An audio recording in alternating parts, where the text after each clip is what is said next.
إن لله وإن إليه راجعون. الموت يفجع الفنانة نهال عنبر وياخد أقرب إنسان ليها، والمؤلم في الموضوع الكلام اللي نعته بيه يوجع القلب. رحل عن عالمنا منذ قليل شقيق الفنانة نهال عنبر، وهي اللي أعلنت خبر الوفاة بنفسها على حسابها الرسمي وطلبت طلب خاص من الجمهور. نهال عنبر انهارت بعد وفاة أخوها الوحيد في أمريكا، وكتبت وقالت إنه كان ظهرها وسندها وياريت الكل يدعيله بالرحمة. في خبر مؤلم وصادم لجمهورها، أعلنت الفنانة نهال عنبر النهاردة السبت عن وفاة أخوها الوحيد الكابتن الطيار عصام عنبر، اللي وفاته المنية في الولايات المتحدة الأمريكية، واللي كان بمثابة السند الكبير ليها في حياتها ولابنها على حد وصفها. نهال عنبر عبرت عن حزنها الشديد بكلمات توجع القلب من خلال منشور كتبته على صفحتها فيسبوك، وقالت فيه: إن لله وإن إليه راجعون. توفى إلى رحمة الله أخويا الكابتن الطيار عصام عنبر في الولايات المتحدة الأمريكية، أخويا الوحيد الغالي وحبيبي وسندي. وأكدت في نفس البوست إن جثمان أخوها هيدفن في نفس الولاية اللي هو عايش فيها في أمريكا في تمام الساعة 8:30 مساء بتوقيت مصر، وإنها هتحضر مراسم الدفن بنفسها هي وابنها حسام هيكون موجود معاها.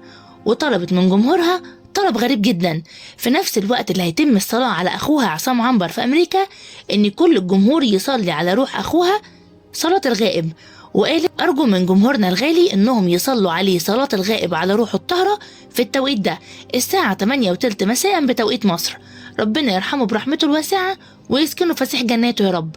وكملت كلامها وقالت إنها حاليا موجودة في أمريكا عشان هتتابع كل مراسم الجنازة والدفن، ومش قادرة ترد على أي مكالمات، وعشان كده بتعتذر لأي حد حاول يتواصل معاها.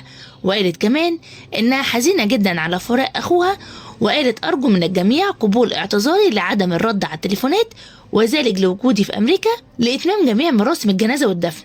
وفي نهاية كلامها وجهت رسالة مليانة وجع واشتياق، وقالت فيها: ادعوا لي ربنا يصبرني على فراقه ويقويني، هتوحشني قوي يا عصام يا حبيبي يا غالي. نهال عنبر كمان وضحت ان وفاة اخوها سببت صدمة كبيرة ليها ولعيلتها كلها، خصوصا ان هو كان قريب جدا منهم ومن ابنها حسام، وكان دايما سند ليها في كل حاجة، وانه كان شخص طيب وحنين وبيحب كل اللي حواليه وبيتمنى لهم كل خير. وقالت كمان: أسألكم الدعاء له بالرحمة والمغفرة، ربنا يسكنه فسيح جناته يا رب العالمين. وختمت كلامها بتأكيدها إنهم كلهم لسه مش قادرين يستوعبوا اللي حصل، لكن إيمانهم بقضاء ربنا وقدره هو اللي هيقويهم. يا ريت كلنا ندعي له بالرحمة والمغفرة ويرزق نهال عنبر وأهلها الصبر والسلوان.